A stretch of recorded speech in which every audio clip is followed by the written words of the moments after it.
infantrymen with 1st Battalion, 4th Marines, 1st Marine Division, partnered with 3rd Assault Amphibian Battalion, 1st Marine Division, to work side by side with reservists from 4th Assault Amphibian Battalion.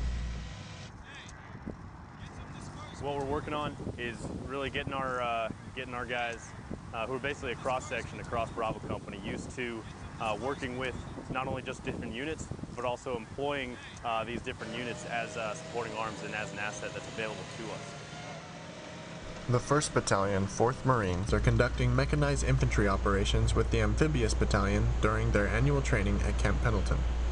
The training is usually conducted with 3rd Assault Amphibian Battalion only. This year, however, they are teaming up with infantrymen to give all 3 battalions the training.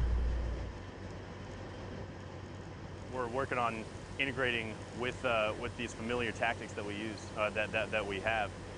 We're integrating those supporting arms into our patrols to basically give us more power for our punch. The general role of the Amphibious Battalion is to take infantrymen from a ship and land them on the beach for training and beach assaults. Training with actual infantry places both units in a more realistic training environment. 4th Assault Amphibian Battalion is only here for 2 weeks to conduct their training and enhance their working relationship with infantry. Both units are making the best use of their time to learn from each other and develop new skills or enhance existing skills. I'm actually very impressed with the way that both units have been able to integrate with each other.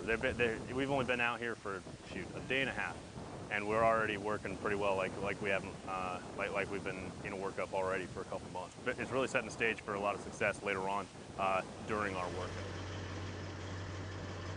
Reporting from Camp Pendleton, California, I'm Corporal Joshua Young.